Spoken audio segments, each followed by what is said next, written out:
Hey, I'm Nick DiMatteo, and welcome to Music is Not a Genre's PODFAST. Now, at this point in most PODFAST itself usually pops onto the screen and does something violent to me. But I have created an agreement with PODFAST. We've entered into an agreement in advance. PODFAST is going to be doing a little bit of heavy lifting for this episode, and you will see why in a second. By the way, for those of you who are just listening, you may want to pause this and go to youtube.com/@musicisnotagenre, because this is a very visually oriented episode. Now, I will describe everything, because this is a podcast as well, and so I want you to be able to just hear it if that's what you want to do. But you're going to have more fun if you watch not just this PODFAST, but really every PODFAST, the video version of that. Well, so let's get right into it. And I know PODFAST is backstage getting ready to help out. Like I said, a lot of heavy lifting, and I'm going to be very grateful afterwards, hopefully, if they do it right. This PODFAST is titled PODFAST number 16, The T-Shirt Hierarchy. So why am I doing T-shirt hierarchy? Well, so many reasons. First of all, I love T-shirts, short sleeve, long sleeve, whatever. I've always loved T-shirts. I thought an entire episode should be dedicated to just talking about T-shirts because they're so essential in the music world and, of course, outside the music world, but this is a music podcast. I love them so much that I have this memory as I was a very young child walking on the boardwalk in Atlantic City. And, you know, they have all those games they had, that you can play. This was, honestly, the casinos weren't really a thing at the time. And it might have been Wildwood. And that's where they have all the games. So who knows how old I was. But I saw a T-shirt on the boardwalk, a kid-sized Led Zeppelin T-shirt. And I didn't know much about the band at the time, but I was like, oh my God, this is great. And I still have that shirt somewhere. I never wore it, which is weird, but I still have the shirt. Also, my wife and I, Catherine, we had a business for a while called Snark Shirts by Feet, which we do plan to relaunch at some point in the future in some capacity, and it's centered around my character Feek, which is the big mouth screaming things, and that started by me wanting to do line art and graffiti and everything, and then very early on in middle school, I even made a T-shirt of Feek. I don't know where that is, but I've always wanted to have Feek on shirts and so many other things, and I always have ideas that I think would go well in a T-shirt, which is why I reopened last year in 2023 a T-shirt store. It's actually a shirt store, more than just T-shirts. There's pullovers and hoodies and all of that, and there are mugs, and they feature my designs, including the one I'm wearing now, which is the main logo for MxG. Music is not a genre. Music, M-X, not G, genre. And this is one of many colors and styles that this shirt comes in. This is the one I prefer, this light blue. For those of you just listening, it's a light blue shirt with the MxG logo on it. And every section of this PODFAST, I'm going to be... Well, actually, I don't want to spoil it yet. No, I'll do it. Okay, you ready? Here's why PODFAST is so important, the logo.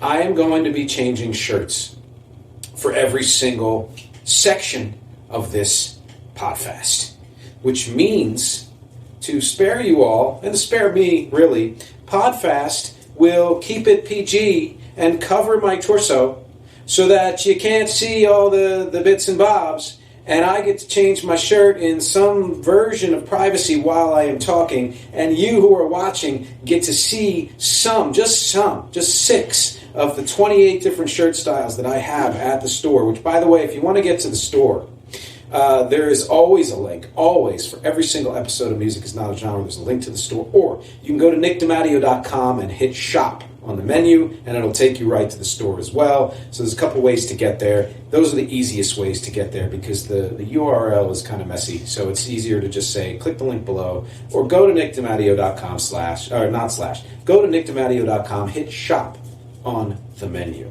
That said, I hope you're enjoying this first one for this first section, which is the intro, the MxG logo. I'm going to be talking in this episode about a brief history of T-shirts, types of T-shirts in the various forms. I'm getting most of that from Wikipedia as always, and I love that. There's a lot I didn't know about the history of T-shirts. That was kind of fun to learn.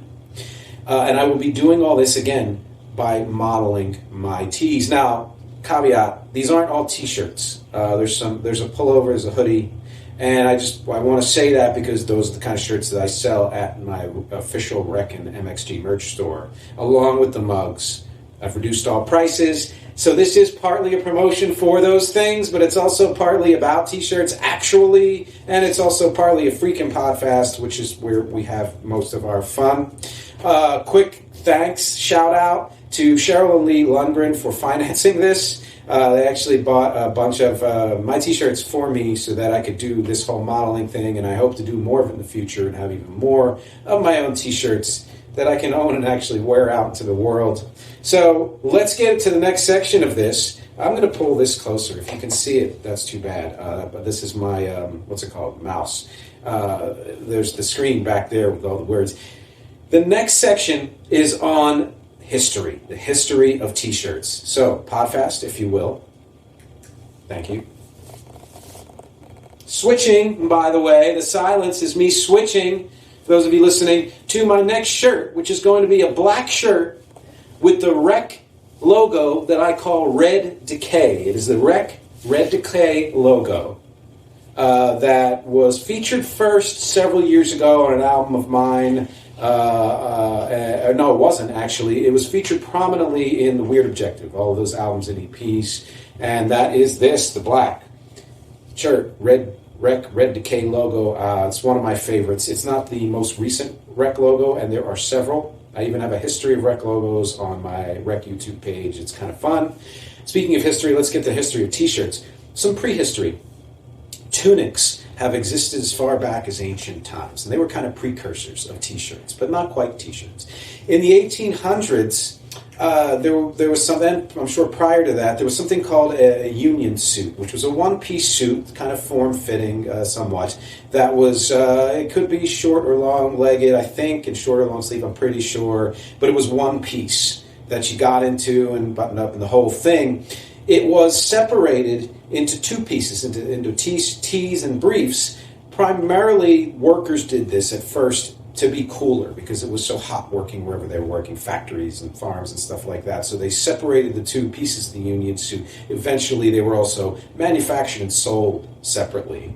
And that's where the T-shirt came about. And it's, of course, called T-shirt because it's shaped like a T.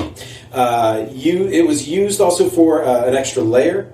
If it was cold, used for working in hot, messy environments, so you could sweat in it and it wouldn't mess up another shirt or stuff like that. It was also, by 1913, it was used as parts of uniforms, and so probably before then. The Navy made it an official part of their uniform in 1913. White T-shirts became an official part of the Navy uniform. It expanded very soon after to boys' casual clothing, and in different colors than just white. The word T-shirt was actually coined around the 1920s. It's first use that we can find. And then, shortly after that, people started to use T-shirts without overgarments. So just wearing a T-shirt out into the world. It especially became super popular after Marlon Brando and some other actors wore them in movies in the 1950s. And fashion-wise, really the 1950s is the first decade where they were kind of associated, with that decade in a big way, T-shirts. Spread like crazy in the 1960s. You can find them everywhere. And by then, it wasn't just solid colored T-shirts. They added words and arts and designs and everything like that. And even though minor things have changed since then, like the technology to create them, the fabric, the ways of printing, the ways of manufacturing, the addition of even electronics inside of T-shirts and on T-shirts and stuff like that. Other than that, tees have pretty much held the same functions in fashion and society as they have since the 1960s. So that's the history. We're going to get to the next section, the next shirt. PODFAST, please cover me. Thank you. God, please cover me. Yes. Okay, good. I'm going to switch to the next shirt, which is one of my favorites, DIY. I did an episode of my podcast on do-it-yourself kind of attitude and the history of that. And this shirt, which I will not put on backwards, is kind of a maroonish shirt with black lettering that is my own special handwriting, and it just says DIY. And it's something I plan to wear out actually quite a bit, especially when the weather gets warmer here in New York City winter. So some types of t-shirts, as if you were watching, you get to see me. And thank you, PODFAST, for covering my torso. Those of you who are just listening, you're missing out on a real show here, on a real burlesque show. Types of t-shirts, yes, there's an undershirt, of course, which is worn for warmth, comfort, to sop up sweat. Let's say I often wear undershirts when I am gigging in a suit, which I don't prefer to do, but I have to do sometimes, and that protects my button-down shirt from having sweat on it. So that's kind of like a functional use for a t-shirt. It's also, as I mentioned, part of a work uniform or work clothing. Of course, now here's a bunch of different types of tees. There's the blank tee, which I often wear, just a solid color tee. It's not my favorite, but it's easy in a pinch. There's the music t-shirt, of course, a band or a type of music. There's a souvenir t-shirt, which is often a location. Let's say, I don't know, my parents went to Disney World and all I got was this lousy t-shirt, like stuff like that. Or even if it just says like, San Diego on it or something like that. That's sort of a location t-shirt, whether it's a city or a state or a country or even just like an amusement park or something like that, or a restaurant, frankly. Products and brands, so you can have, I don't know, Gap on a t-shirt, and Izadehs are probably my least favorite, although if you wear them in a certain way, it's kind of a nice ironic thing, or at least for me it is. There's art, all kinds of art, big and small and old and new and whatever. Tie-dye would be one there, which I'll talk a little bit about tie-dye later. Expression, so that's words. Can have art on it, but I'm speaking specifically of words, maybe political and social expression, kind of like this DIY shirt right here. Humor and ideas, so obviously there's a lot of joke shirts out there. You've got ideas like philosophy or motivation. You've got a ton of cliches and things like that. And, I don't know, like things like for kids would be like, my grandma thinks I'm the cutest kid in the world. I don't know, stuff like that. Different cuts of t-shirts. So you have the crew neck, which is the one I prefer. And these are all of the shirts that I sell in my merch store, crew neck t-shirts, that is long sleeve, short sleeve, two types of short sleeve and a long sleeve. You have the V-neck, which I wear every now and then if I happen to like it, if it's fitting enough but not too fitting. You have a cropped shirt, which is shorter. You have a T-dress, so that's long enough to actually be a dress, but it's a T-shirt. Then you have just long T-shirts, which are meant to be, meant to go below the waist. Not my favorite. I like ones that kind of sit at the waist. You have baggy tees, which have been popular in different decades, or tight tees, popular in other decades. Even now, both of them you can find. Tees with scooped neck holes, large neck holes. My wife even likes to take regular T-shirts and scoop out the neck, just cut it out. And I know, the dancers and a lot of people who like looser tees tend to wear that, especially if you don't like it coming up on your neck. Sleeveless tees, which can be really fun. I own one or two of those. I don't wear them much anymore, but I enjoy having them. Long sleeve tees, you'll see one of those a little bit later on. Ring tees, which would mean the collar and the cuffs on the arms are a different color from the rest of the shirt, which is sort of retro and it's kind of fun. There's tons of others. Types of material, cotton. And then you've got all the man-made material and the blends of cotton and man-made, the collie cotton blend, whatever, and a bunch of other materials like silk and velour, and I don't know, I guess you can make a t-shirt out of almost anything. Types of applications for the print, you've got screen print, direct to garment, but you got also airbrushing, which I remember from boardwalks down the shore in Jersey. People would set up kiosks and say, "Oh, I will airbrush such and such onto your shirt," with the fabric paint or whatever, which is fun. And of course, tie dye, which is something almost every college person does in every single era. But it actually started in Japan, Jamaica, Africa as early as the 6th century. But it's mostly associated with 1960s culture because that's when it was introduced here in the United States. That's how long it took, honestly. And that's kind of cool. And ever since then, it's been a part of the culture in one way or another. I see people with tie-dye on the street now, even in 2024.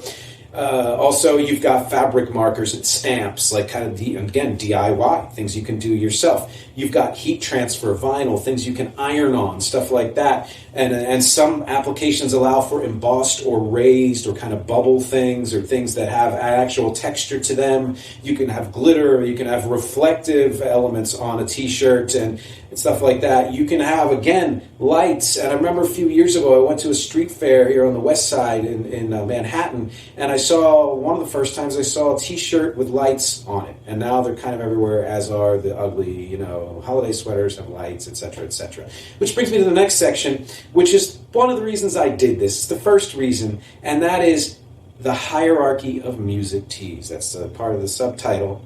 And I'm going to change into my next shirt, which is going to be Rec line art. So a few years ago, shortly after my band Rec started, I love line art. I've done it before. I created some, which was the three of us, the three main members of the band as stick figures, doing something in a rehearsal studio, a recording studio. And so this I call Rec line art, the classic band.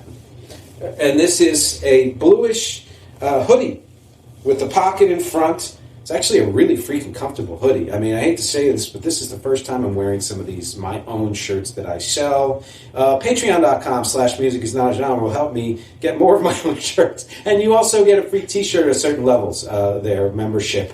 And so this nice kind of bluish, medium blue, a little smoky hoodie with the drawstring and the pocket that has the line art of three of us as stick figures is one of my favorites. And so here are the hierarchies of music tees. And I find this fun because I like to classify things. Even though music is not a genre, my dark side loves to put everything into categories.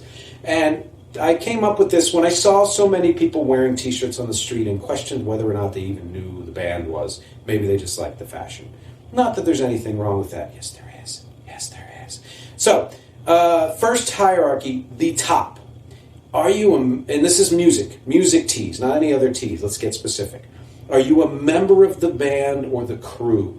In any way, you're wearing a t-shirt for that band, you can't get any closer than that, or more devoted. Second hierarchy, are you a devoted fan? Do you go to shows, even if it's just one or two shows? These damn things are expensive, whatever. Are you buying or listening to all of the music from that band? Have you just been a fan for years or whatever it is? You've just landed on a band and love them and now whatever. That's why you have the t-shirt. You can't get any higher than that not being in or part of the band ensemble, the crew, right?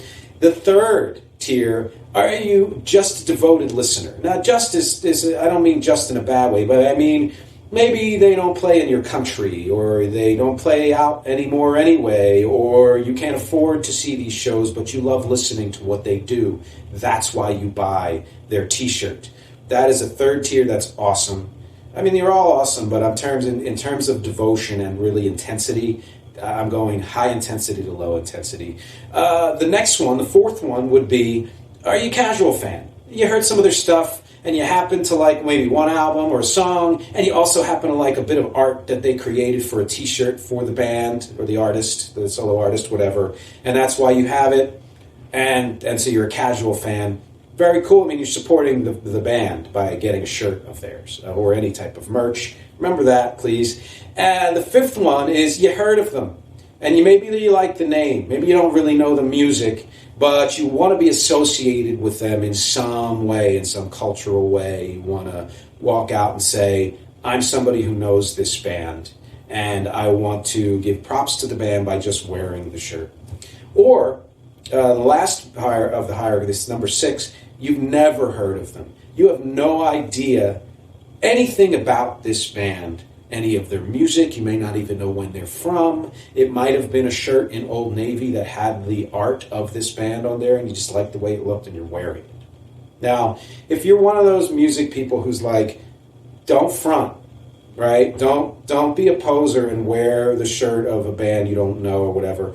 I get that. I mean, I actually have that impulse inside of me where I'm kind of like, yo, if you're going to buy a shirt, at least stand behind what the shirt says and what the shirt signifies and whatever it is. But at the same time, you're also sort of a walking advertisement for that music and for that band, and you like it for a different reason. shirts are shirts, and if that's what you happen to like, you're wearing it out on the street, then maybe somebody else, they might check up a conversation with you and say, oh my God, Joy Division. And you might be like, I don't know what you're talking about. And they might say, the shirt you're wearing is art from a Joy Division album.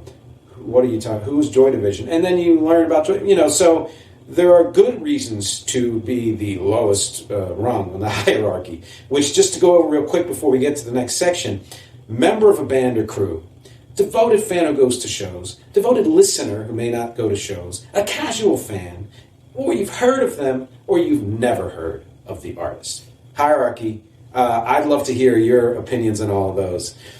Speaking of which, let's get to the next section, which is conclusions.